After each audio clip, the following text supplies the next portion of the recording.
Commerce Committee. We do have a quorum. I will ask Representative Katiza-Wattoon, have you had a chance to review the minutes from January 18th? Yes, Mr. Chair. I would move approval of the January 18th minutes. Representative Katiza-Wattoon moves approval of the January 18th minutes. Any discussion to the motion?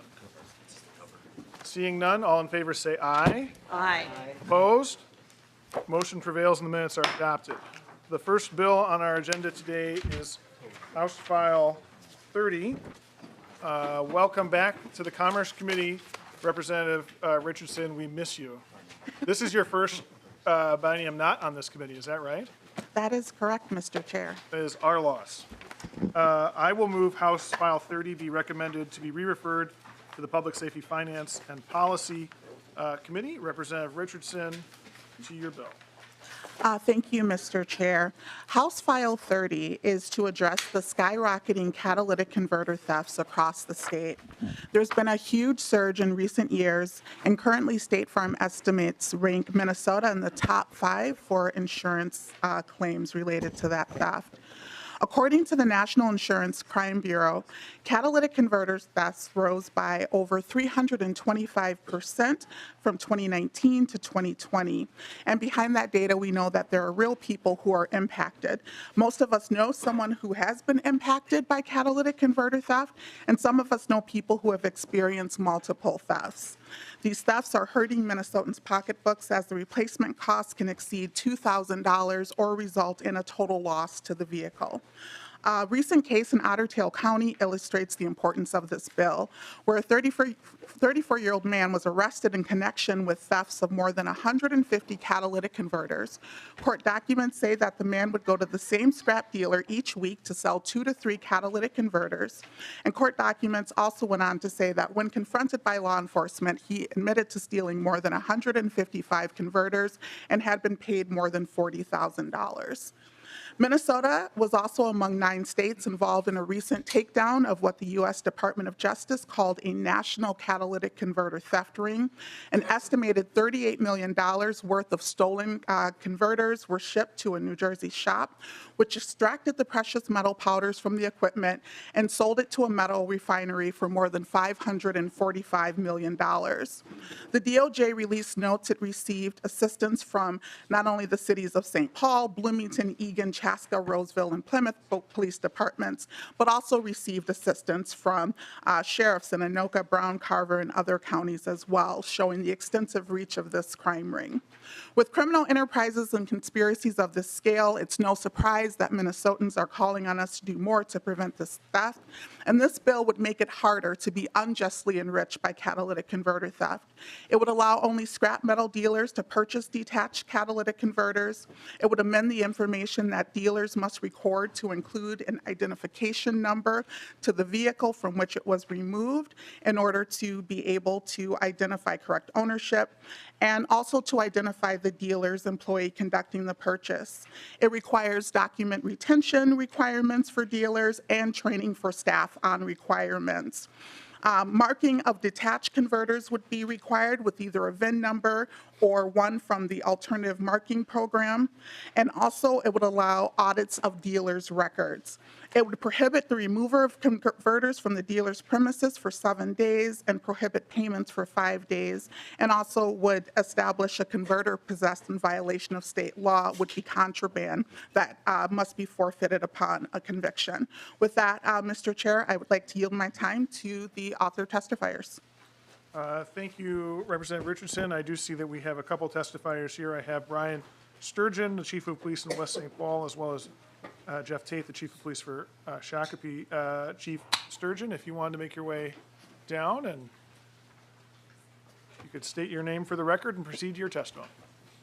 Welcome to the committee.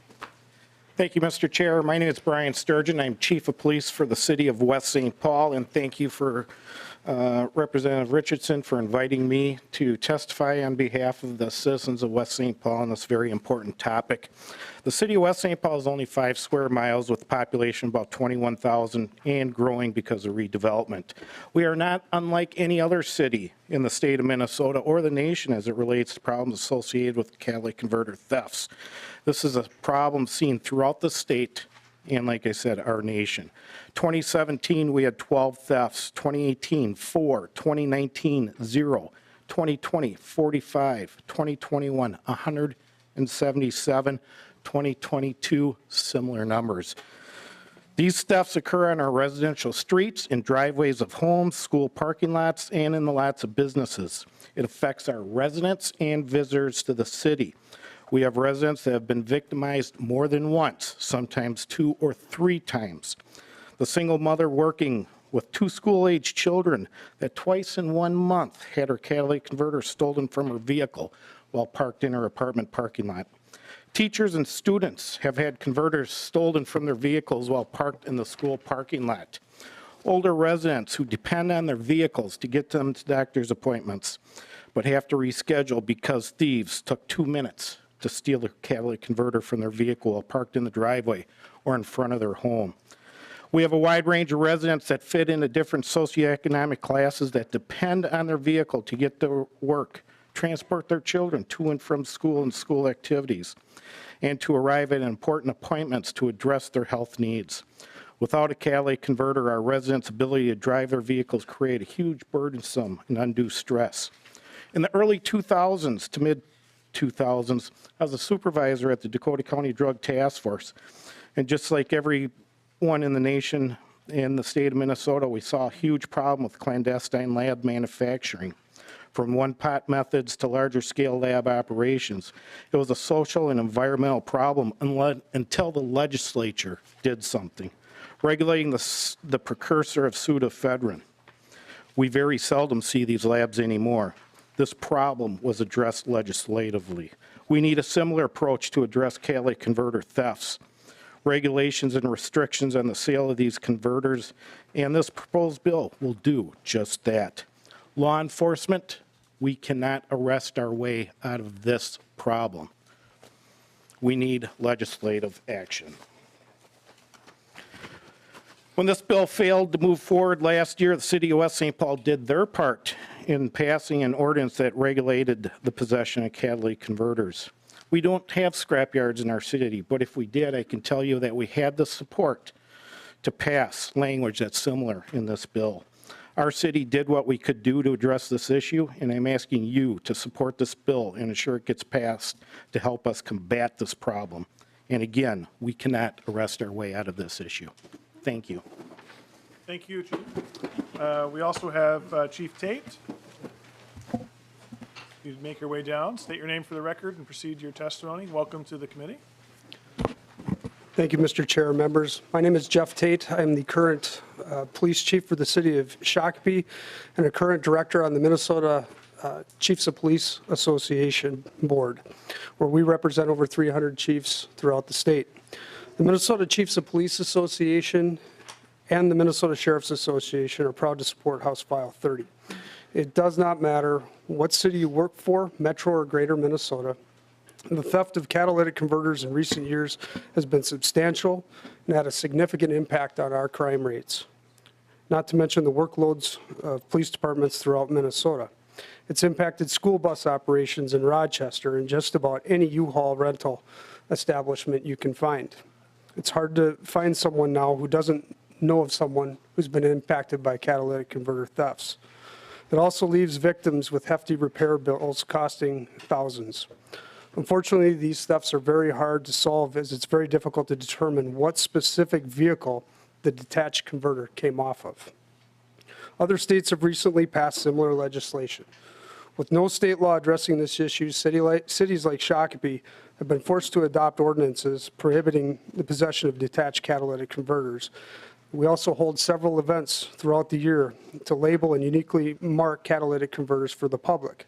These events have been popular, and we've been able to use our ordinance and cite individuals in possession a handful of times in the last year. That said, in 2022, despite trying to be as proactive as we could, Shakopee had 73 converter thefts, costing victims well over $100,000. Every city has a similar story. Some have enacted ordinances, but there is no uniformity, and it's time for Minnesota to join other states and pass a law to slow this trend down. This proposed legislation makes sense. While there are additional burdens on places that purchase catalytic converters, we must remember that the only reason they are being stolen right now is for quick cash. Those buying these devices have a responsibility and an obligation to make sure they are not part of this enormous problem moving forward. We've had several victims in our city who have driven older vehicles and have had to, because of insurance, had to make a choice between next month's rent or fixing their car. It's time for this legislation. I thank you for your time today. And again, the Minnesota Chiefs of Police Association and the Minnesota Sheriff's Association support House File 30. Thank you. Thank you, Chief Tate. Appreciate you coming in today, you and Chief Sturgeon, and the work you do. We'll now move to public testimony. We did have one member of the public sign up to testify in advance. It's Jeremy Estenson.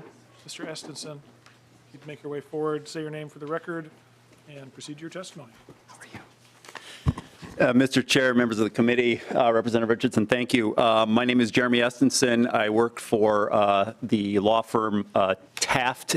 Taft Advisors is the government affairs division. We represent the Institute of Scrap Recycling Industries, or ISRI if I refer to that later. These are the folks who in your communities take your old consumer goods and turn them back into supply stream bits and pieces of aluminum and steel and plastic and rubber and so forth. They provide a vital service because in a typical automobile you might buy, and I don't know the statistics on every single thing you might buy, but on a typical automobile, north of 50% of the materials are now recycled, as opposed to coming out of the ground. Same is true for catalytic converters. And I want to spend just a second talking about what a catalytic converter is, what the metals are, where they come from, and so forth, and what the alternative to recycling is. Not that we assume this bill is talking about any alternatives for recycling, but my testimony is going to aim to strike a balance between not slowing recycling down and doing things to meaningfully address crime that has had real impact on a lot of people in Minnesota and across the country. So a catalytic converter is an exhaust after treatment device that has typically 3 types of metal in it: platinum, palladium, and rhodium. They're all in the platinum family of metals. These are all things that I know that much about, but just enough to talk about it. And most of that material comes from South Africa and Russia. It makes for a really volatile marketplace. In North America has a little bit of mining of those materials. There are actually rich stores of those materials, but for the most part, we import, and the catalytic converters, for the most part, are made overseas and imported as complete units here. All that being said, the situation that we have in front of us is, as you heard law enforcement saying, they don't necessarily have the tools that they need to prosecute the folks who might have 1 or 2 of these things in their possession. And in the process of, I'll walk through what a typical catalytic converter theft to final destination looks like, at least from the experience our members have, in a couple of minutes. But 30 million of these things are recycled legally every single year. And that makes up about 25%. In 2019, it makes up about 25% of the substrate, the material that actually fixes the carbon monoxide and reduces the nitrogen oxide, the pollutants that these things are designed to abate as they come through the exhaust system. For each unit that's not made with recycled materials, 400 pounds of ore needs to be taken out of what amount to strip mines. And so our objective is to make sure that these things keep getting recycled appropriately. Keyword, appropriately and legally. And in quick note, Chair Stevenson actually put this in my head, and so I had to do a little looking. There are tremendously smart people that are doing all sorts of things to look at the next generation of catalytic converters. Not saying this problem is going to go away, but between the evolution of electric vehicles, which don't have exhaust, and something about the atmosphere of Venus and the way some chemical there is oxidizing things, the future of catalytic converters could have less of these metals, but nonetheless, the problem exists right now, and it probably will for the next few years. A typical scrap sale, a bit of foreshadowing, involves anybody, if Representative Dowd is going to bring in an old refrigerator and a bunch of old wire from a farm, he's going to drive into the scrapyard, and because of legislation that we worked with other stakeholders to pass in 2012, I believe, became law in 2013, he'll drive in, his license plate will be captured. Then he'll walk in, his face will be captured, all by HD video. This is all per statute. Then he'll go in, he'll place his materials on the weigh scale. A picture of that will be taken. His license plate or his government-issued ID will be photocopied and retained. He'll sign an affidavit that says this material is mine and I can sell it. And then he'll be paid with a trackable transaction. All of these things were done in the wake of the copper theft rash that went on 10, 12 years ago after the housing downturn. And the reason I bring it up is because that was a time when industry was witnessing a problem, law enforcement was living it every day, and poor people out there were having their materials stolen. And so Attorney Choi, Ramsey County Attorney Choi, brought this stakeholder together, and we hashed it out. And we figured out something meaningful that could be done to provide both prosecutors and law enforcement the tools and the records that they needed to address some of these concerns. Now, was it perfect? No, it's not perfect, but it's it was what we thought a really good start looked like for perhaps this discussion. One of the officers mentioned the 2020 pilot project. That was something that Sheriff Stevenson and his staff worked to help get done a few years ago. And House File 30 does something that we think is important, which is adds penalties. It adds very real penalties to the folks who are cutting these things off. And we've heard law enforcement, or at least I've heard law enforcement ask over the years that they need a specific tool to go after these folks, and we appreciate what you've done in the bill to start addressing that. But this is an evolving crime, and there's a lot of money involved in this crime. I believe one of the officers mentioned a crime ring that was busted in November. The way that that went down is very different than the way catalytic converters were being stolen and monetized 6 or 7 years ago. 6 or 7 years ago, typically, someone who was down on the luck for whatever reason would steal one of these things. Market prices weren't quite that high at the time, and they might bring it to a local scrap dealer. Keep in mind, every one of them would have their license plate taken, their face, all the things that I mentioned in the hypothetical doubt transaction would happen. And some of those people were busted. Mr. Estenson, if I can ask you, I'll give you about a minute to wrap up here. Can do. These days, what we're looking at is primarily interstate collection and distribution, very organized crime. And you can read about the bust in November, but it was very organized crime. In fact, I just did a Google search, or a Facebook Marketplace search, and you can still find these folks. Interestingly enough, they'll be happy to answer your questions about how to get cash for your catalytic converter.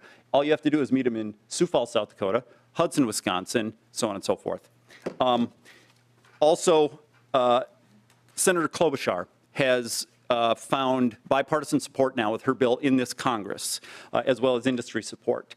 Our hope, Representative Richardson, you have our commitment to work with you and other stakeholders, if possible, to make sure we're doing things that meaningfully address the problem, do not cool down the recycling of these materials, and at the same time don't duplicate or go a different direction than what we think federal regulations for an interstate, for what has become interstate crime might be. Thank you, Mr. Estenson. We'll now see if there's any other members of the public wishing to testify. Any members of the public wishing to testify?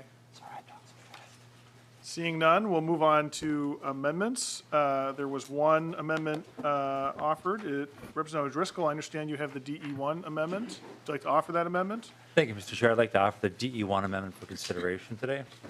And folks, the purpose for offering the D1, the DE1 today is we have been working as a legislature for a number of years. And Representative Richardson, I'm not sure, was this the third year we've been working on this perhaps, Mr. Chair? At least. Yeah. And the challenge that we continue to have is there's different interest groups, there's different issues that are popping up as we move along with this. And my reason for offering the DE1 amendment is it's an alternative to what we see here today. Is it a perfect alternative? Absolutely not. But it is an alternative to what we're seeing right now. And so one of our members had a group of people who came to her and said, hey, you know, Representative Bennett, here are some things that we have some concerns about. And so she formulated that into a bill. And I actually like the idea of what Mr. Estenson is talking about, is having a working group on this so that we can get to an end game on this. And the feds are also realizing that because of, particularly in the state of Minnesota, Moorhead, Fargo, those markets are pretty close, different laws, you're just kind of reshifting where that crime is going to take place. St. Paul and Hudson, same idea, right? On the eastern part, Duluth and Superior. So you've got it existing in all different parts or corners of the state.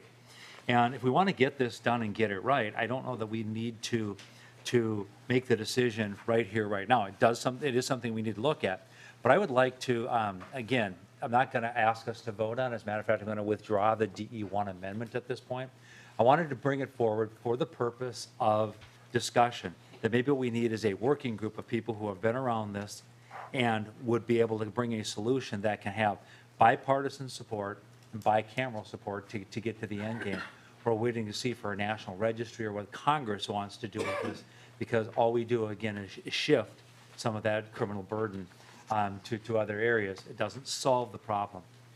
I also fear that if we don't get this right, that some of the players who are involved in this industry may just say, you know what, we're not buying used catalytic converters anymore. And so that means that those things will end up in our county ditches, those will end up in other waste areas, and could be deemed as hazardous waste. And that has a cost to our society and to our way of life as well. So I stand committed. I've had friends and family who have been victims of this crime and want to find a solution. And I think putting people in a working group to go beyond what we can do in a short period of time with a committee would be helpful. So that is my thoughts, Mr. Chair. Again, I am going to withdraw the DE1 amendment, but wanted to use that as the tool in which to talk about other ideas that we have and a way to approach this very, very serious issue. And in wrapping, I want to thank Representative Richardson for sticking with this, because it is an issue that we face, as was pointed out by the chiefs, for multiple victims at different times. Thank you, Mr. Chair. Thank you, Representative O'Driscoll. I don't have any other amendments, so we'll move to member discussion and questions. Representative Dowd, I think you had a question for Mr. Estenson, so you might want to come back. I don't know if you're going to ask him about how he knows so much about your scrapping history and how he's monitoring you in particular. I'm interested in that, so, you know. Thank you, Mr. Chair. I think it was just a hypothetical. I have no scrapping history, although I'm very intrigued now. Mr. Estenson, I'm just interested in, there is a problem here, right? We all know it. I feel like this is something that shouldn't be all that difficult for us to fix as a legislature, and frankly, I'm at a stage in my life where I'm looking for solutions to solve problems, and I think that's a noble task for legislators. What is it about this bill that do you support this, not support this specifically? In practice, what are the problems with this? Just help me figure that out. Mr. Estenson. Mr. Chair, Representative Doubt, there are components of the bill we support, components we don't support. I'd be happy to go into detail now if you'd like, or if it would be more appropriate, I can go over those with you in committee. The things that we don't like are old topics, tag and hold, some of the things that make conducting a commodities business difficult. And so, again, Mr. Chair, I'll defer to you as to whether or not I should go into detail. Well, I think, Representative Dowd, if you have specific questions you want to ask, I don't know that we need to. I'm just interested, thank you, Mr. Chairman and Mr. Estenson. I'm just interested, if this is not a bill that you support in its current format, what in this bill is it that you don't support? What is it that, in practicality, as a scrapper is receiving this product, what is it that's onerous? I'm just trying to sift through what the problem is. So perhaps, Mr. Estenson, if you could identify some specific, in addition to the tag and hold, some specific provisions that you object to. Yes, sir. So in Section 8, there are a couple of items, I'll just refer to my notes here, that that have created problems. We've seen them in other states. One of the issues that we think the federal bill might resolve, and let me take one step back. Representative Richardson, it's our intent to work with you to get something done this year, not, this is in no way, or you should not construe my comments to mean that we're trying to delay into some subsequent year. We agree with you. This is a real problem. And frankly, from a business perspective, we don't want them to go other places. We want to recycle them because there's money to be made in the recycling process. There's always industry concerns about multiple databases. There is reference to database security, with proprietary information, customer relationships, so on and so forth. Those are always issues.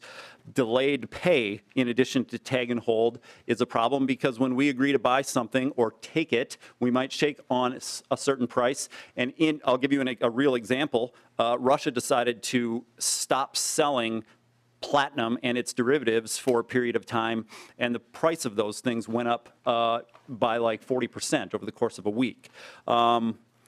Penalties for industry, we obviously want to be making sure that industry members are playing by the rules, but creating new sets of felonies and so forth for industry players may make sense in certain situations. However, we want to remind the committee that already a bad actor in your community can have their license revoked. And to build on that one step further, one of the biggest issues we see right now is that someone gets themselves licensed as a scrap dealer and operates out of a pickup truck. Those are the folks who, in that November bust that spanned 8 states, we saw taking the letter of the law but not applying the spirit of the law. Our hope is that maybe brick and mortar. Representative Dowd, any follow-up? Thank you, Mr. Chairman. This doesn't seem like it should be a difficult process or problem to solve. I feel like the process you described in the hypothetical situation where I was bringing in my refrigerator and my wire from the farm, that you were going to capture my image, you were going to capture my driver's license, it seemed like that would solve this problem. I guess I'm failing to see, I see the difference between the two bills is not a lot. The penalties, obviously, I don't blame you for objecting to those. I think the penalty should be on the person that is committing the crime here. And I don't think we should make a crime out of a business that has no knowledge of whether that product was stolen or not. Both products, or both bills, the amendment and the bill, both suggest that you have to have the date it was removed from the vehicle and the VIN number or another identifying number on the vehicle. That seems reasonable. If we're also attaching the person who bought the person who sold it to the scrapyard, which you were doing in that hypothetical situation, seems like that would wrap it up. I guess, am I failing to see something here? Well, Representative Dowd, I think a lot of the measures that you're talking about, I think all of them, are things that scrapyards already do. And we have because of Minnesota law that's been in place for a decade plus now. And yet this problem persists. So I think that the nature of Representative Richardson's bill, and I would certainly turn it over to Representative Richardson to comment further, is that given the scale of the problem that we're experiencing in my hometown, Coon Rapids, the Coon Rapids Police Department says this summer they're getting 1 report a day of a stolen catalytic converter. The measures that you're describing aren't enough to solve the problem. I don't know if Representative Richardson has anything to add to that. Richardson has anything to add. Thank you, Mr. Chair. And, just to build on that, I would wholeheartedly agree. I think this recent case in Otter Tail County where we got up to 155 catalytic converters being stolen before there was, confrontation by law enforcement. And this was a person who was showing up 2 to 3 times a week to the exact same dealer. And I think, especially in light of this most recent takedown that included 9 states, we're talking about an enterprise that brought in more than $545 million. And so there are definitely bad actors on the dealer side as well. And so I think it's important that when we're talking about penalties for the individuals who are cutting these off, that we're also talking about penalties for bad actors that are helping to hold up these very massive crime rings as well. Thank you, Representative Richardson. Any further discussion? Representative Driscoll. Thank you, Mr. Chair. Just a quick question to Representative Richardson. Any comments or thoughts on my suggestion? Representative Richardson. Thank you, Mr. Chair, and thank you, Representative O'Driscoll, for bringing forward the amendment. Would look forward to talking to you around the penalties piece. I know the penalties piece was slightly different than what's in the current bill, and as this bill is going to public safety next, very open to having conversations around that as well. As it relates to the restitution piece, I know that state statute already requires that restitution be available for victims of crime after an offender is either convicted or is found to be delinquent. But if there's sort of this idea around kind of the belt and suspenders approach around restitution, happy to talk through that with you as well. And in terms of the scope and the impact on dealers, I'm happy to continue to have conversations around that as well. But I just don't want to lose sight of the fact that there are in fact large-scale criminal enterprises that are going on, and I think it's important that that's part of the conversation as well. Representative Driscoll. Thank you, Mr. Chair, and I'll stipulate that as well. I think that that's important to look at. I guess the piece that I was wondering is, I'm on Commerce, I'm raising those issues, and the conversation really is probably with Representative Bennett, who has an interest in this, and with folks like Mr. Estison, who are in the industry. I'm just trying to be a catalyst in the catalytic converter world here to try to be able to move it to an acceptable level for all players. Thank you, Mr. Committee Chair. makes official note of your joke and groans. Representative Richardson. And just one thing that I would just add as well in terms of the work group piece that you have that you brought up as well. There have been several work groups around this, including an international association on auto theft investigators. So there's a lot of information out there right now with stakeholders at all levels. And there's also a resolution 2021-2 that I think really encapsulates what that work group has identified in terms of ways to really move forward, which are represented in this bill. Thank you. Chair Cleavorn. Thank you, Mr. Chair, and to Representative Richardson. I really appreciate your tenacity and your sticking with this bill through the different sessions that you have been working on it. You know, one of the things that we never talk about is how much the cities who are taking, I mean, we just heard Coon Rapids, 1 report a day. This is a tremendous cost to each of our local communities. Do we have any idea as to what that unfunded cost is to our communities? Representative Richardson.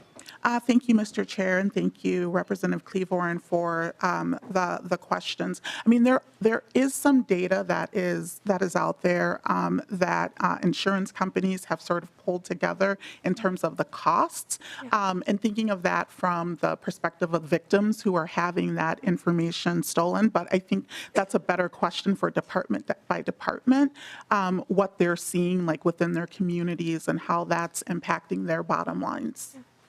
Chair Stevens. Chair Cleavorn. And I appreciate that. I mean, the cost to the family is catastrophic, right? But it's just, I think about what the crime costs are, and maybe it's something I can better ask or find out later. And I'll check with my own city, Plymouth, which was involved in this operation as well. But thank you so much for the great work that you're doing. Any further discussion? Seeing none, I'll turn it over to Representative Richardson for a final word. Before I do that, I'll just say thank you for, I agree with what Chair Cleavorn said, that your determination on this issue is really well appreciated, not just by the committee, but by Minnesotans. When we did the marking pilot project a couple years ago, those just flew out of police departments across the state. There is a high level of interest in this, and people are appreciating the work you're doing. So thank you for that. Representative Richardson. Thank you, Mr. Chair, for prioritizing bringing this bill back early within the session. Looking forward to further conversations as the bill makes its path. Thank you for the opportunity, and thank you to the testifiers as well. All right, and with that, I'll renew my motion that House File 30 be recommended to be re-referred to the Public Safety, Finance, and Policy Committee. All in favor say aye. Aye. Opposed? The motion prevails, and the bill is recommended to be placed, recommended to be referred to the Committee on Public Safety and Finance and Policy. And now I will hand the gavel over to Representative Petizzo.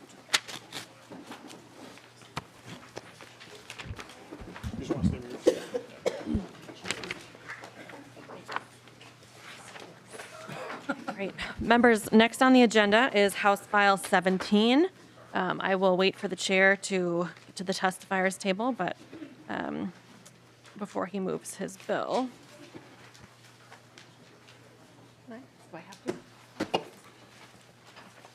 I'm going to move chairs.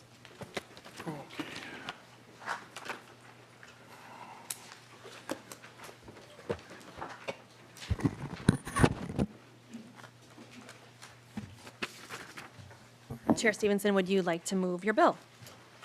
Thank you, Madam Chair. I would move House File 17 be recommended to be referred to the Judiciary, Finance, and Civil Law Committee. Very good. Chair Stevenson moves that House File 17 be recommended to be re-referred to the Judiciary, Finance, and Civil Law Committee. Chair Stevenson, to your bill. Don't I have the amendment? Yeah, I have the A1 amendment, Madam Chair, if I could offer that at this time. Very good. I'll move the A1-1, which is an author's amendment that gets the bill in the shape I'd like the committee to consider it. Members, any questions about the A1-1 that the bill gets the bill in the shape the author would like? Madam Chair. Representative New Brindley. Thank you, Madam Chair. And Chair Stevenson, would you mind just quickly running through what the A1 amendment does? Chair Stevenson. Thank you, Madam Chair, Representative New Brindley. It makes a number of technical changes. There are some substantive changes in as well. As I'm looking at the A1, you can see that starting on lines 1.5, it changes the composition of the Prescription Drug Affordability Board to one that consists of members appointed by the governor, removing the legislator members from the voting capacity. That's in response, as I recall, to some court cases about whether legislators should be voting board members on an administrative panel. There's some discussions about some of the thresholds that trigger that trigger some of the actions in the bill that have been the result of stakeholder conversations and looking at what's been effective in other states. There is discussion of some of the different factors that are being considered, again, kind of reflective of what we've seen in some other states. I should add that this is a bill, it's actually two bills that are now one bill, but both of the predicate bills have been around for several years and have passed the House as separate measures in previous years and have been considered and implemented in other states. So there's things that we have learned both from the legislative process in prior years in this state and by looking at the experience of other states that inform some of the decision-making that's been going on there. Beyond that, I don't know if you have specific questions about what you're seeing in here, but that's kind of a general overview. Representative New Brindley. Thank you, Madam Chair. And thank you, Representative Stevenson, for running through that. And I had actually noted the makeup of the board as I was running through the bill. And just for clarification, so your understanding of your underlying language would say that the member appointed by the majority leader, the minority leader, the speaker, and the minority leader of the House, that those would actually be members of the legislature in the underlying, it's not clear.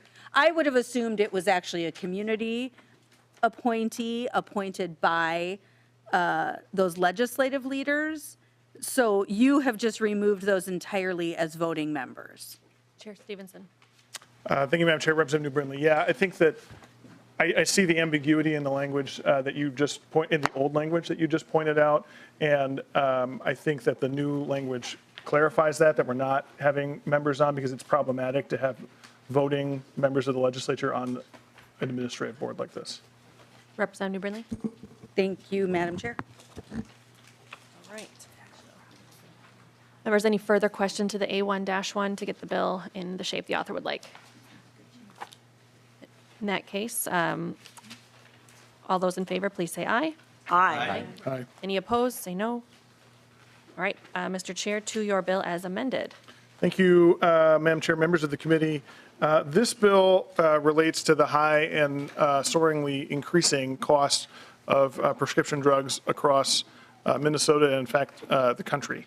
I know that a lot of members spend a lot of time in the last few months talking to their constituents in their districts at their doors or over the phone. And so I'm sure all of us, if we stop for even a second, can think about one conversation that we had with at least one member of our legislative district's community who is struggling with the cost of prescription drugs, which are just frankly out of control. It's one of the most common things that I recall hearing on the campaign trail, stories that tear at your heartstrings about parents doing whatever it takes to make sure that their kids have the drugs that they need to live, about older people choosing between their drugs and their mortgage, of splitting medication, of rationing medication. And at the same time, what we see consistently in the newspaper are stories of prices that are soaring and fueling out of control compensation for executives at large pharmaceutical companies when we think about things like the cost of the EpiPen going up 400% overnight to fund a 600% increase in the salary of in the compensation, excuse me, of the CEO of that company. I wish that was an isolated incident, what happened with the EpiPen. I wish that it was just one instance of what is unquestionably price gouging, but it is not. The problem of prescription drugs and the cost that it's creating for our community is a complex one. And there isn't one bill or one solution to that problem, and this bill isn't the solution to the problem. When I had part of this bill last year, what I like to say is that we didn't need a silver bullet, we needed silver buckshot. We needed a lot of solutions. And this is one of them.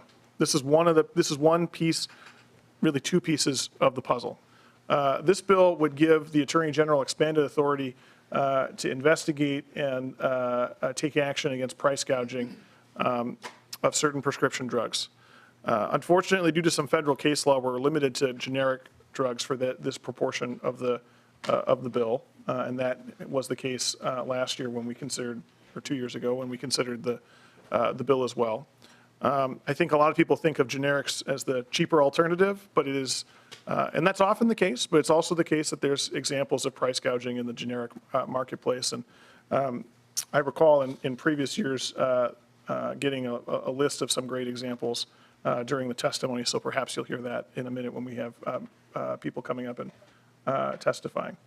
The other component of the bill sets up a prescription drug affordability board. This is a consumer protection agency. Just as we have a Public Utilities Commission, which provides consumers protection from their energy utilities and the monopolistic power that energy utilities have over consumers, a prescription drug affordability board can be a consumer protecting entity that treats the public, that recognizes the fact that pharmaceutical companies have monopolistic power over their consumers in many instances. If you need a drug to live, you don't have the power to bargain with the pharmaceutical company. Just like if you need electricity, you can't go across the street and go to a different merchant. And we should recognize that this is a different type of marketplace that consumers should have special protection within. So, Madam Chair, that's maybe a 10,000-foot overview of the bill. I'm sure there's going to be a robust discussion. I also know there's a number of testifiers, so in the interest of time, I'll maybe let the testifiers go now. Certainly. Thank you, Mr. Chair. First on the list of testifiers, we have Jason Plagencool, Assistant Attorney General. You can introduce yourself and proceed with your testimony.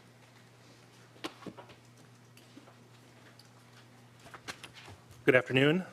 My name is Jason Plagencool. I am an Assistant Attorney General, and I'm the manager of the Consumer Wage and Antitrust Division of the Attorney General's office.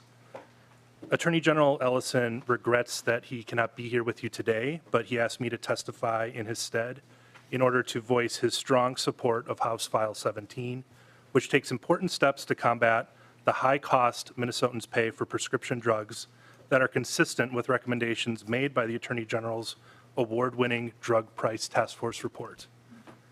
In 2019, the Attorney General convened a task force to study the problem of the high cost of prescription drugs and to make recommendations to tackle this problem. The task force makeup was bipartisan and included experts on prescription drug pricing, patients and their family members, medical practitioners, as well as representatives from the Board of Pharmacy and the legislature.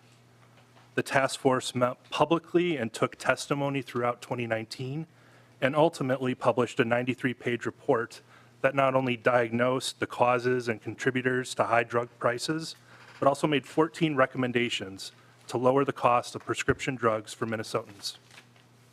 Both the executive summary and the full report are available on the landing page of the Attorney General's website, and I would encourage you to take a look at it.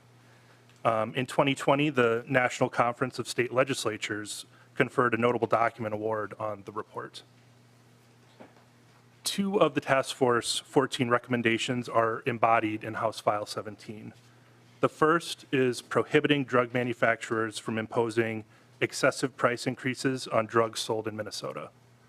The second is establishing a drug affordability board that can investigate cost increases of prescription drugs, publish reports on pricing trends, and when appropriate, allow the board to set a ceiling or cap on the amount paid to purchase drugs that create an affordability challenge to patients in Minnesota. If Minnesota enacts House File 17, it would be the 8th state in the country to establish such a board. House File 17 would help rein in the high costs of that are being paid for life-saving medications. And unfortunately, excessive price increases of both generic and branded prescription drugs continue to cause affordability challenges to Minnesotans. To name just a few examples that the enactment of House File 17 could help address. First, fluconazole, which is a generic drug, and this is an antifungal medication that 2 different generic manufacturers raised the list price of from $2 to $28 and $24 respectively, which constitutes a price increase of over 1,000%. Lisinopril would be example number 2. This is another generic drug, and this is a medication that's used to treat chronic heart failure and hypertension. A manufacturer raised the list price of this generic drug from $20 to $129, a 539% increase. Another example is Acthar, which is a branded prescription drug used to treat multiple conditions, including lupus and rheumatoid arthritis. This drug was originally approved in 2010 by the FDA. It was sold by Sanofi at a list price of $40 per vial initially, but after it was purchased by a subsequent manufacturer, the new owner now sells the drug for $39,784 per vial. These are by no means isolated examples. According to one federal Health and Human Services report, in January of 2022, the average price increase of existing prescription drugs was nearly $150 per drug. And in July 2022, it was on average $250 per drug. In 2022, according to the Health and Human Services report, several drugs increased their list prices by more than $20,000 or by more than 500%. Enacting House File 17 would go a long way to help Minnesota combat this problem. And the Attorney General's office has an important role to play under the bill. The Attorney General would have the authority to investigate and bring enforcement actions against prohibited excessive price increases of generic drugs. The Attorney General's office would also provide legal services to the board that's created. Mr. Flagencool, I'll just ask you to wrap up. Okay. Thank you. And the Attorney General also can bring enforcement actions to the extent an upper payment limit set by the board is violated. In sum, this bill is going to help Minnesotans afford their lives and live with dignity and respect. And so the Attorney General's office strongly supports enactment of the bill and would urge you to do so as well. Thank you. Thank you for your testimony. Next, we have Mary Jo George. Please introduce yourself for the record and proceed with your testimony. Following, we have Bob Miller. Good afternoon, Madam Chair, members of the committee. My name is Mary Jo George, and I'm the Advocacy Director for AARP Minnesota. On behalf of AARP and a coalition of community, labor, small businesses, and farmers, we appreciate the opportunity to testify in support of House File 17, a bill to rein in the high costs of prescription drugs. We also want to thank Representative Stevenson for bringing this important bill forward. The high cost of drugs hurts everyone, not only those who rely on prescription drugs for their health, but all of us who are paying higher premiums, and out-of-pocket costs, as well as taxpayers who are paying for our public programs. Americans have seen their prescription drug prices skyrocket, and they are sick and tired of paying the highest drug prices in the world for critically needed medication. About 30 years ago, the public was outraged over a drug that cost less than $10,000 per year, and we now have drugs approaching over $1 million per year. A recent report by the U.S. Department of Health and Human Services noted that list prices on more than 1,200 medication rose faster than inflation, rising on an average of 31.6%. So it's hardly surprising that we hear stories from Minnesotans facing serious health and financial consequences due to high prescription drug prices. And the reality is that we're often talking about costs that patients will face every year for the rest of their lives. As you've heard, under House File 17, the Affordability Board can review drug prices that pose a affordability challenge and set upper payment limits that apply throughout the healthcare system to not only protect consumers, but other stakeholders in the system as well. Also, price gouging will protect consumers from sudden and unreasonable spikes in generic prescription drug prices. Efforts like these will ensure that consumers can access and afford medications they need and could save billions of dollars for patients, taxpayers, and our healthcare system. So on behalf of our coalition and countless others, we urge you to pass this legislation. Thank you. Thank you. Bob Miller, you can introduce yourself for the record and proceed with your testimony. Following, I have Linda Larson on the list.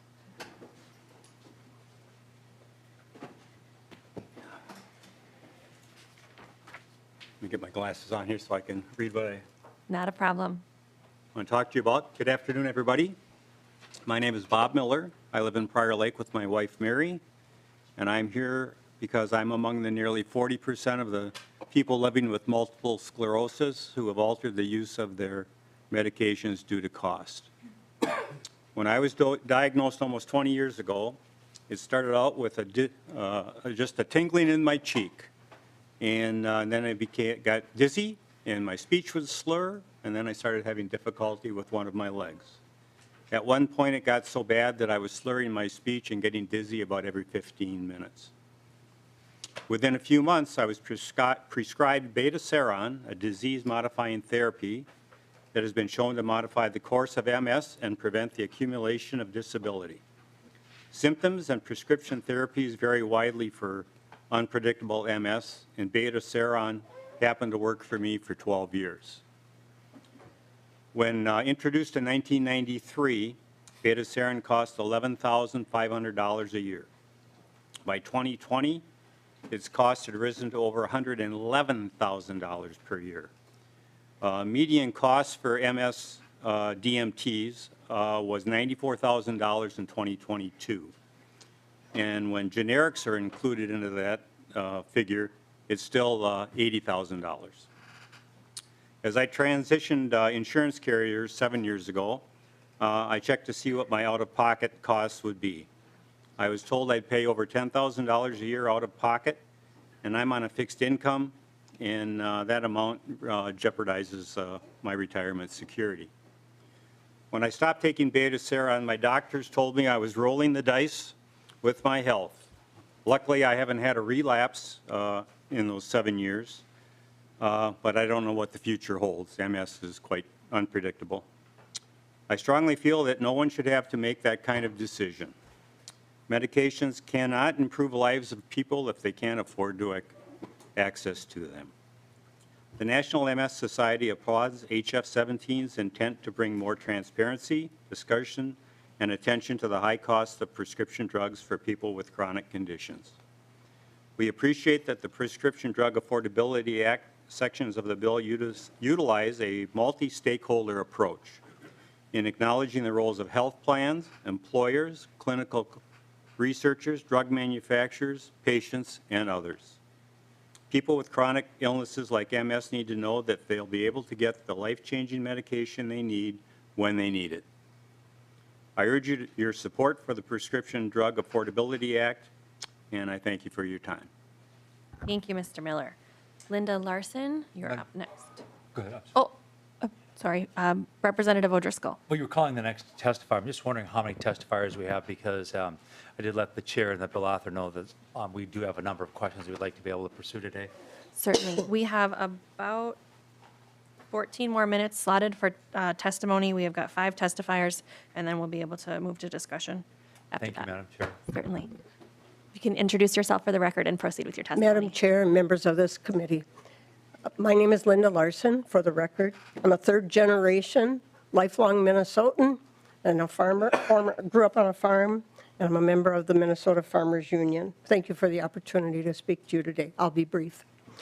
I'm here to speak in support of House File 17, establishing a prescription drug affordability board, and finally putting a check on the price gouging of prescription drugs. During the height of the pandemic, I contracted bacterial bronchial pneumonia. It wasn't COVID. Because of the shutdowns, I was unable to make a doctor's appointment, so 2 trips to the emergency room and 6 video appointments over a 7-week period of time, each with a different person, someone finally found a way to help. They said I should be hospitalized, but there were no available beds. Inhaler prescriptions opened my airways enough for me to be able to breathe without gasping for air. It took 2 more months, though, before I could even go up or down a stairway without stopping. The rest of the story is that my throat and lungs are permanently damaged due to the longevity of my illness, which you can probably hear in my voice. And I now have asthma.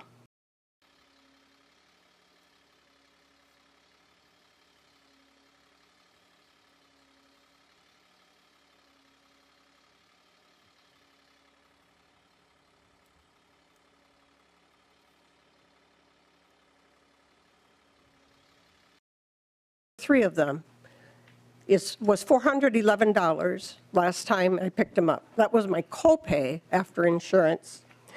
The price goes up every time. If I were to purchase only one at a time, the copay is $289. Figure that out. $289 for one, $411 for 3. It makes no sense, and the pharmacy couldn't explain it either. This exact same inhaler in Canada sells outright for $92 for 3 of them.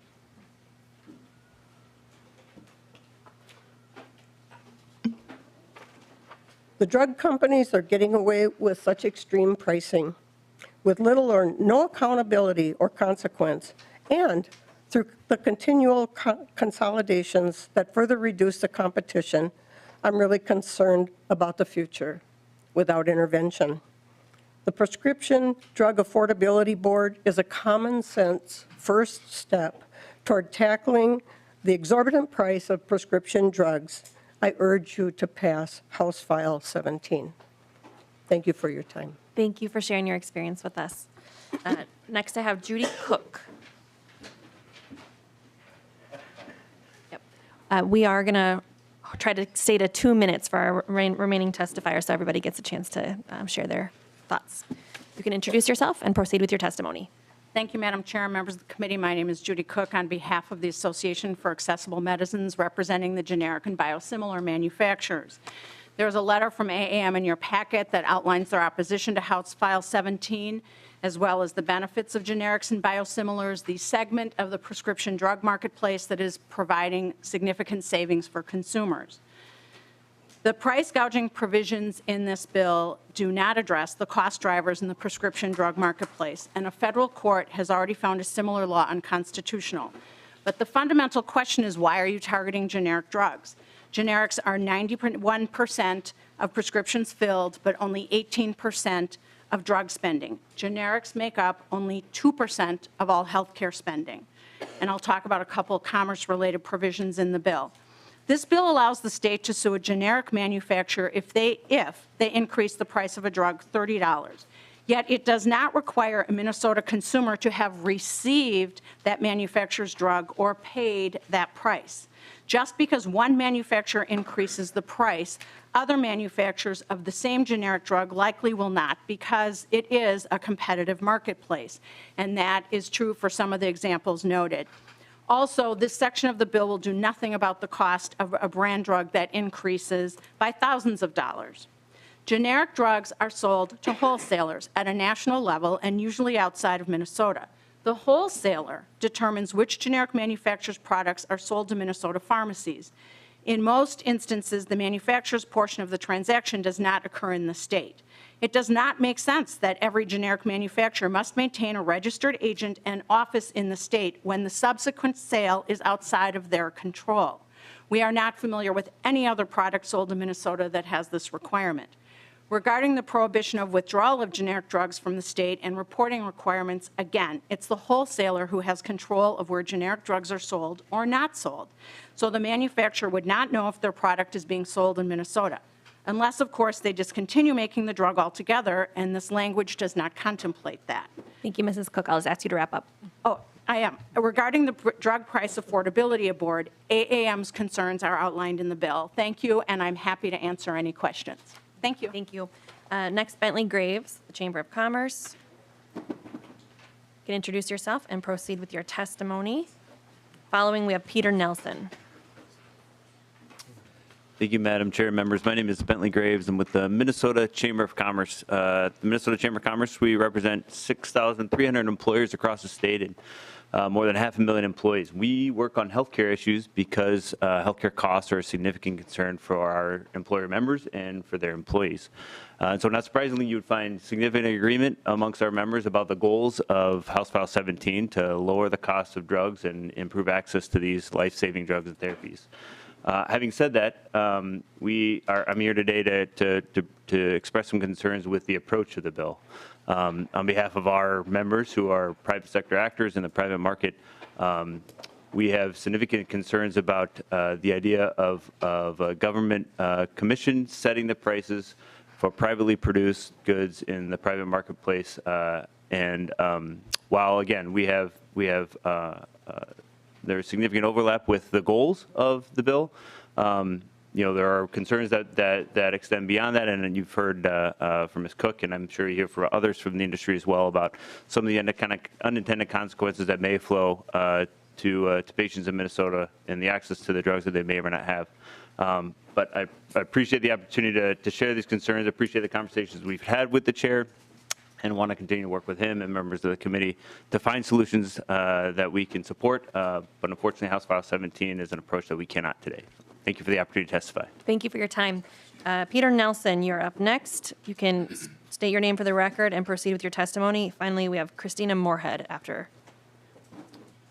Thank you, Madam Chair. My name is Peter Nelson, and I'm a senior fellow with Center of the American Experiment. I believe the last time I was talking in this building was back in 2017. I was talking about reinsurance. In the meantime, I went to D.C. and worked for the Centers for Medicare and Medicaid Services, where I led a lot of the agency efforts on regulations of insurance and insurance exchanges. In that role, I worked a lot. I led the efforts on price transparency for health plans.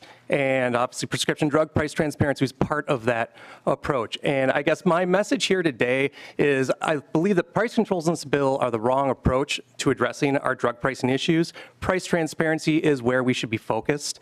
Drug price controls have some obvious and predictable negative consequences, like any government control over a price. They often lead to shortages, to lower quality, and to fewer new products. And the concern, of course, on this bill is that it's going to lead to fewer new drugs. Of course, price controls reduce the incentives for research in this industry, which leads to fewer new drugs. And I also want to mention that I believe that the focus here on drug pricing is misplaced, because when you look at the CMS data coming out on the national health expenditure front, it shows that drug pricing is actually one of the lowest growth areas of our healthcare spending. In fact, over the past 5 years, healthcare prices have dropped overall when you look at their price index. So when you look at that period of time, drug prices actually accounted for a $9 billion reduction in national health expenditure spending. By comparison, hospital prices accounted for over $140 billion in spending. So I do think the focus on drugs is misplaced. I think we should be focused on price transparency overall. That includes price transparency for drugs. That includes price transparency for hospitals. And if we bring hospital pricing and drug pricing out of the hidden realms that are so confusing and hard to understand, I think you'll bring out that competitive pressure that will eventually truly bring down pricing. And I appreciate your time. Thank you, Mr. Nelson. Christina Moorhead, you can introduce yourself and proceed with your testimony. I do have one member of the public who has asked to speak after this as well. Thank you, Madam Chair and members of the committee. My name is Christina Moorhead. I'm a Deputy Vice President of State Policy for the Pharmaceutical Research and Manufacturers of America, or PhRMA. We represent the country's leading innovative biopharmaceutical research companies that have invested nearly $1 trillion since 2000 in the search for new treatments and cures, including an estimated $102 billion in 2021 alone. PhRMA agrees that the policy changes are needed to lower patient out-of-pocket costs for medicines, but we believe that House File 17 is not the solution. Several other states have enacted prescription drug affordability boards with language similar to this bill since 2019, and none have lowered patient out-of-pocket costs. Maryland has spent nearly $2.5 million since 2019 on their prescription drug affordability board, and they've yet to set an upper payment limit for a single medicine. Maine's Prescription Drug Affordability Board has been active since their legislation passed in 2019, and they have not yet implemented a policy that has reduced patient out-of-pocket costs. New Hampshire's board has met a total of 16 times since 2020. They have not implemented a policy that has reduced patient out-of-pocket spending, and they are currently looking at 2 bills this session that would repeal their board. Additionally, Colorado is currently experiencing difficulties and delays in their attempts to establish an upper payment limit for a single prescription drug in their state. These states have spent significant time and resources investing in this policy, and it has failed to live up to the promises of regulating prescription drug prices and lowering patient out-of-pocket costs. In fact, if this legislation were to pass and if the state were to establish an upper payment limit for a prescription drug, there's no guarantee that a patient would pay the upper payment limit amount for a prescription drug as drafted in the bill. The bill appears to try to circumvent federal law and case law issues by regulating provider billing to bill no more than the upper payment limit. However, the amount a patient pays when they have health coverage is whatever the health plan designates as their cost. House File 17 does not attempt to regulate health plan coverage and reimbursement, which means there's no guarantee that patient out-of-pocket costs will change as a result of this legislation. However, we are in agreement that patients need help with their out-of-pocket costs for prescription drugs. You could just wrap up, Ms. Moorhead. Thank you. You'll see we gave to the committee a handout that has other policy options that other states have passed and are considering, including passing to rebates to patients at point of sale, and also looking at patient assistance and ensuring that applies to the deductible. Thank you. Thank you for your time. We have Mark Hughes, a member of the public, who has asked to speak. You can come up to the testifier table and introduce yourself and proceed with your testimony.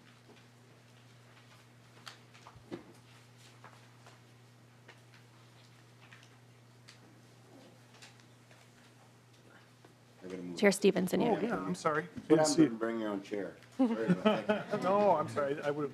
Members of the committee, Chair, thank you for this time. My name is Mark Hughes, and I'm just an old fossil that's been around here a long time. I don't want to hold this up or pass it along. This is a Walgreens club card that you can belong to if, for example, your insurance is locked at a date you can't get your prescription filled, then you can pay a discounted price on your prescription. My number one point today is that shouldn't be. We're a state of one for all and all for one.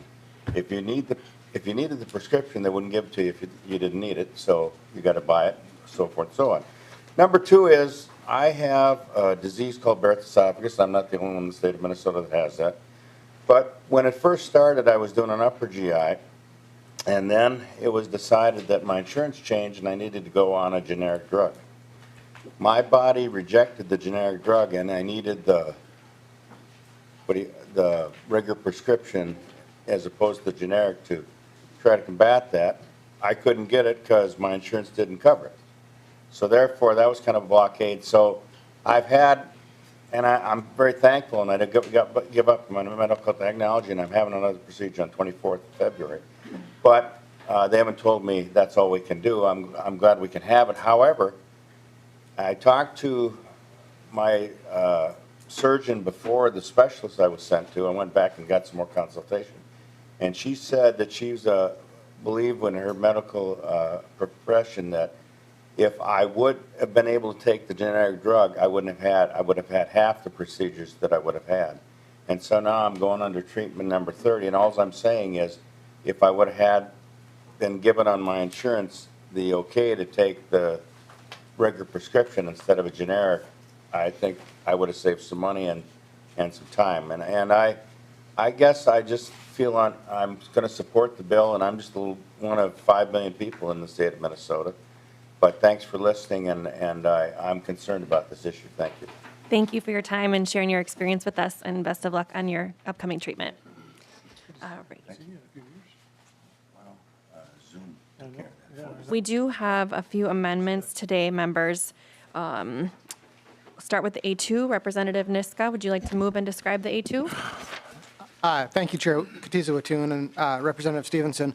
The A2 is one of a number of concerns attempting to address a number of concerns I have with the remedy provision. And as I discussed with Representative Stevenson, it may be possible that I am willing to withdraw this amendment. And I'm interested in Mr. Plegan-Cool from the Attorney General's office, if he can help me just to clarify the way that the bill works, and in particular the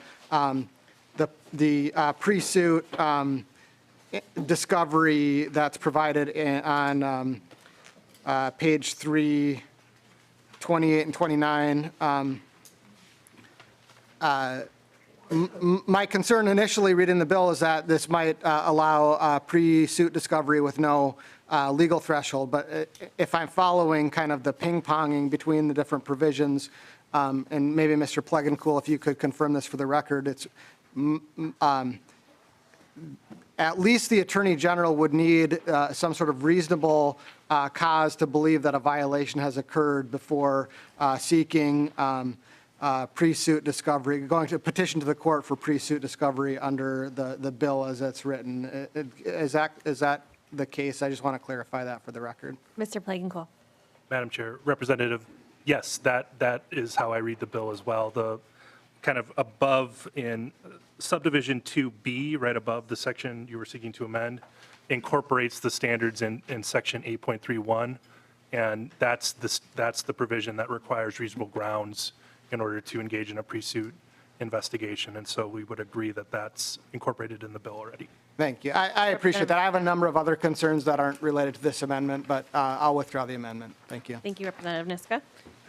We will move on to the A3 amendment. Members, Representative Perryman, would you like to move the A3? Yes, thank you, Chair, and thank you, Representative Stevenson.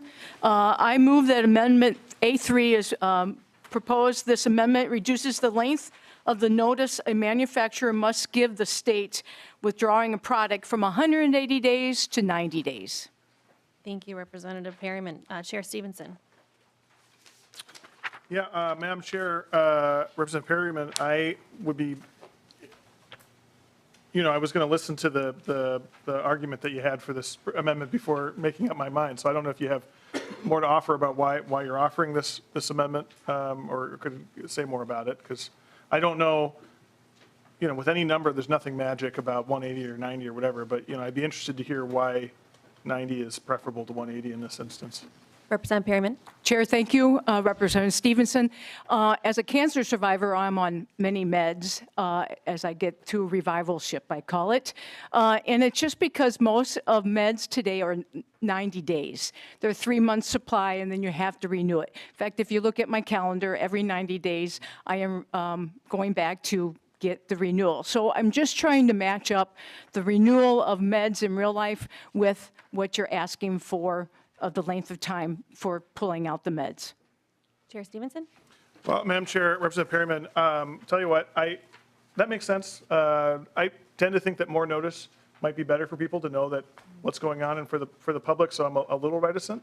But this bill has a few more committee steps to go on, and I think we'll hear from people as it goes along. So what I'd be willing to do today is take the amendment, and then we'll see how the discussion continues, and maybe you and I can continue to talk about this particular issue, but I'd ask for a yes vote today. Thank you, Representative. Do you have a follow-up? I'm sorry. No, I'd like to work on it just to make it ease and sensible of 6 months to 3 months, if we can do that. Great. Representative. Thank you. I just wasn't sure who said representatives. I was looking down here. So members, any further discussion to the A3 amendment? Representative Liebling. Well, thank you, Madam Chair, and I think the Chair Stevenson's being really, really generous. I guess I would ask Representative Perryman to continue working on it without making the change today. I'm going to oppose the change, and, you know, I think we can continue discussion on the bill, but having more notice is more in the interest of Minnesota consumers. And it's, you know, good that, you know, it's at least enough time for somebody who's on a drug to, you know, run through their refill or get a refill or whatever, but there might be issues going on like, you know, needing to figure out what the substitute drugs are or, you know, formularies being adjusted. So I don't really see why we would want to reduce this from 180 to 90. I think we need to, there needs to be a better case made for that before I would vote for it. Members, any further discussion? Then all those in favor, please say aye. Aye. Any opposed? No. The motion does prevail and the amendment is adopted. We have A4 amendment. Representative Dotseth, would you like to move the A4? Thank you, Madam Chair, and Representative Stevenson. I'd like to propose Amendment A4, which requires this bill. Currently, the bill, first of all, I'd like to just say that the number of heartfelt testimonies today. I think we can all appreciate everyone that came here today. This amendment just basically requires that manufacturers have a registered agent or office in the state of Minnesota. The concern I have is what kind of price increase will this have on the prescription as we move forward and the cost of doing business here in Minnesota. Also, this cost shouldn't be included in the calculation of excessive price increases. This amendment also requires the cost to be considered when the AG makes that decision. I kindly ask for this amendment to be approved. Chair Stevenson. Well, thank you, Representative and members. I'm going to oppose the A4 amendment. I don't think that this is necessary, and I also kind of reject the premise of this bill being a contributor to the cost of prescription drug increases, so I'd ask for a no vote. Representative Stevens, I just say that I would... Representative Dotseth. Oh, I'm sorry. Thank you, Madam Chair. I would still encourage a yes vote on this amendment, just to provide some comfort language. If it's already in part of the bill, I guess it would be no harm in including this in clarification as we move forward. Chair Stevenson, anything further? No, I think there is, Madam Chair, I disagree with both the premise of the amendment and its effect. I disagree with the premise that the cost of compliance is a significant driver with this bill is a significant driver of the cost of prescription drugs, and I disagree with what this amendment would do, so I'd ask for a no vote. Representative New Brindley. Thank you, Madam Chair, and thank you, Representative Dotseth. You know, I was going to ask this after, but it's probably more appropriate now. And I'm just wondering, you know, Representative Stevenson, you seem quite convinced that this will not add cost, but I'm wondering, you know, I'm not sure that there is a good definition of having an agent within the state. Are there other manufacturers in the state that already have to have a registered agent? Chair Stevenson. You know, Madam Chair, Representative New, you're taking me all the way back to my civil procedure classes, and I don't know if Representative Niska is also having flashbacks at this moment to that. At this point, I think that there is are examples, and we could certainly talk offline, or we can look, or we could maybe even ask House Research about other industries where registered agents are common or required. Representative New Brindley. Thank you, Madam Chair. I actually think that's really important and pertinent to this amendment particularly. We should have an idea of what this means, what it's going to cost the manufacturers, because certainly the language in the bill is not just that they are required to have an agent within the state. That agent is required to office within the state. So we're talking about manufacturers who may not have a manufacturing facility in the state of Minnesota, but they are required to have this registered agent who offices within the state, and that is certainly going to add significant costs to the manufacturer. And so to think that we're going to increase the costs on the drug manufacturers and then hold them accountable for that cost seems a little out of alignment. Chair Stevenson. Yeah, thank you, Madam Chair, Representative New Brindley. You know, there's a whole industry around maintaining registered agents in order to establish grounds for receiving process and service and other things like that. The cost of doing this is not significant on the scale of prescription drugs in the state of Minnesota. This is a de minimis cost. I think it's not really going to be, when we're talking about the scale of price increases we are seeing in the prescription drug marketplace, the idea that the cost of establishing a registered agent in a state is a significant driver of that cost is just not accurate. And you could look into this, but it's very common to have registered agents across the state, and it's a de minimis cost. Representative New Brindley. Thank you, Madam Chair. And while I appreciate that, Representative Stevenson, you still haven't told us really what it's for in the state, and if we have other manufacturers who are required to do this. De minimis is in the eye of the beholder, I suppose. We also have not been told what it will cost and what would be the approximate cost of having a registered agent in the state. So I think there are a lot of outstanding questions on this, and I think it's reasonable to say that, we can't directly increase the cost to a manufacturer and then hold them accountable for that cost. It doesn't make sense. It's not logical. Representative Dowd. Thank you. Why are you requiring a registered agent, and what's the purpose of that? Why are you doing it? Chair Stevenson. Madam Chair, Representative Dowd, you need, as I alluded to with the civil procedure comment, you need to have a registered agent for an entity that doesn't have an office in Minnesota to be regulated, to have the service of process and other things like that. Representative Dowd? No. Okay. Right. Members, any further questions or discussion to the A4 amendment? All right. Seeing none, all those in favor, please say aye. Aye. Aye. All those opposed? No. The motion does not prevail, and the amendment is not adopted. We'll move on to discussion to the bill as a whole, as amended. Representative New Brindley. Thank you, Madam Chair, and thank you, Representative Stevenson. We heard one of the testifiers suggest that this is sort of a first step, but it's not a first step. We a couple years ago, we passed the drug transparency bill that required a report, and the legislature should have seen a report in May of 2022. We also should have seen a report. Is that just last week and a half ago, on January 15th? I know you are the chair of the Commerce Committee. I am the minority lead on the Human Services Finance Committee. Both of us should have received that report. And I'm wondering, have you received that report yet? I have not. I'm wondering if you have. Chair Stevenson. Madam Chair, Representative New Brindley, I receive a lot of emails every day, so I don't want to say authoritatively I have not, but I can't recall laying my eyes upon it. While I have the microphone, I just want to say that someone in our amazing audience has answered your question about the cost of having a registered agent in Minnesota by doing some Google research. And you can have a registered agent in Minnesota for $49. So I again will repeat that I do not believe that is a significant driver of the cost of prescription drugs in Minnesota. Representative New Brindley. Thank you, Madam Chair. I'm not sure that our pharmaceutical manufacturers are going to want to find their registered agent off of LegalZoom, but you never know. It's possible that they could get one for $49, but somehow I am a skeptic. You'll forgive me for being a skeptic on that. I've got a real question on the generic and off-patent drugs.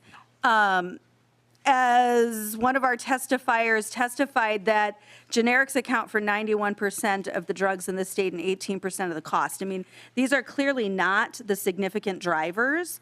And I'm wondering why you're not including brand drugs. Why are you not including patented drugs in this bill on price gouging? I mean, the way I read this, theoretically, a generic drug could increase in price by $30, and they're going to be charged with price gouging, depending on the other factors involved, whereas a brand drug could increase $1,000, and there's no consequence. So I'm wondering why that portion of this bill is exclusive to generic drugs. Chair Stevenson. Madam Chair, Representative New Brindley, as I mentioned in my opening statement, we had to restrict it to generic drugs due to some federal court decisions. The initial version of this bill, as it existed several sessions ago, did include brand names, but we had to pull them out as a result of some litigation in another state. Representative Brindley. Thank you, Madam Chair. And I'm wondering, Representative Stevenson, I have heard this before, but I've never had laid eyes on it. Do you have a copy of those court decisions that we can review? Chair Stevenson. Madam Chair, Representative Brindley, I'm sure that we can get you a copy of that. I don't have them in my physical possession right here in the room, but I'm sure we can get you a copy Or direct us, of the court send decisions. us in the right direction. Representative New Brindley. Thank you, Madam Chair. I will skip the registered agent questions. We've gone there. I would address quickly, we talked about the board, that you changed the makeup of this PDAP in your A1 amendment. And I would just point out, I'm really concerned about the changes that you just made, actually. I think a more logical change would have just been to clarify that that board member may not be a member of the legislature. I think that could have been appropriate.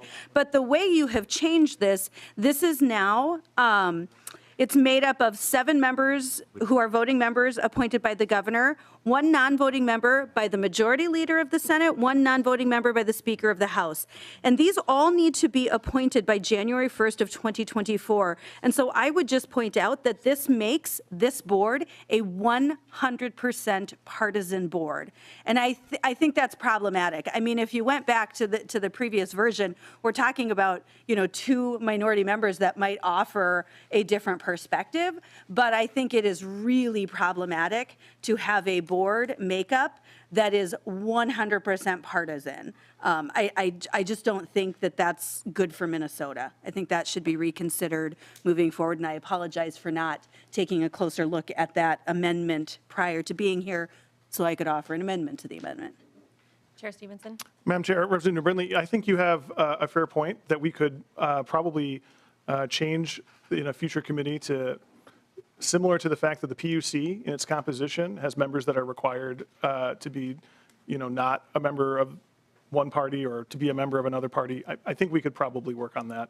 I understand the solution you proposed would not have worked. I don't think, as I understand it from what I've read and understood. I know that might be inconsistent with what I said earlier, but I think we can't have legislators appointing voting members to these administrative boards. So I think just changing it to not legislators would not have solved that problem. But the underlying concern that you have about it being all one party, I think we could address in a future committee. Madam Chair. Representative New Brindley, I will note for members, we can go 10 minutes over, but we will vote no later than 2:40. Representative New Brindley. Thank you, Madam Chair. Will you just clarify what you just said, that there's a problem having legislators appoint? Yeah. Or legislators appointed? Chair Stevenson. Yeah. Because that would be Madam Chair, with how you amended it still. no, the bill has the governor making the appointments of voting For the members. voting members. Yeah. My understanding is that the technical advice that we received is that we can't have legislators appointing voting members of the board. Representative New Brindley. Thank you, Madam Chair. Moving on, this upper payment limit, there are clearly the goal, and I think we all appreciate the goal, right, is to control drug prices, but that's presumably we're trying to control drug prices for the end user, right? For patients who need these drugs. I am concerned with the language here that I'm not sure that we're actually accomplishing that. As I read the language, I'm very concerned. We're bypassing the insurer relationship. One of our testifiers mentioned that he needed this new drug, but that new one wasn't covered by the insurer. Well, that wouldn't solve his problem. That wouldn't solve this end user problem. So there's some questions there that I think are significant. I have one final question. I'm wondering, I didn't realize that we would have a testifier who had worked with Medicare at the federal level, but I'm wondering if Mr. Nelson could come back and answer a question for me. Is he still here? Mr. Nelson, or did he go? Oh, there you go. Yes. Excellent. Go ahead, Representative. Thank you. Mr. Nelson, I actually had this question in my notes before knowing you were going to be here, so I appreciate that coincidence. But I have a question on page 14 on the ERISA plans and the Medicare drug plans. So it says in here that on lines 1412 to 1415, the state must bill all payers no more than the upper payment limit. That's what they are allowed to bill.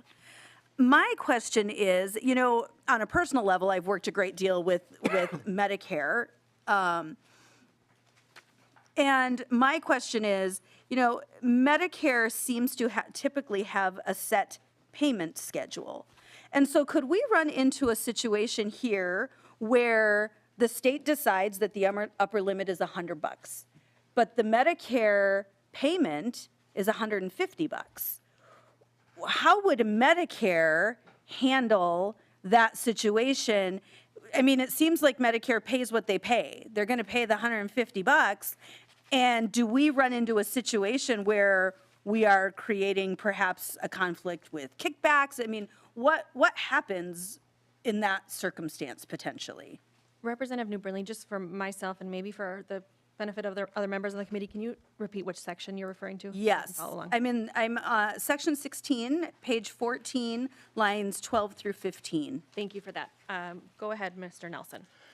Representative New, I believe that section you're referring to, I don't have it in front of me, I'm sorry, but I believe that section is related to the interest in applying this to ERISA plans and the fact that ERISA plans are generally preempt from state laws, and which is why the next section basically goes on to say that ERISA plans can participate if they want to.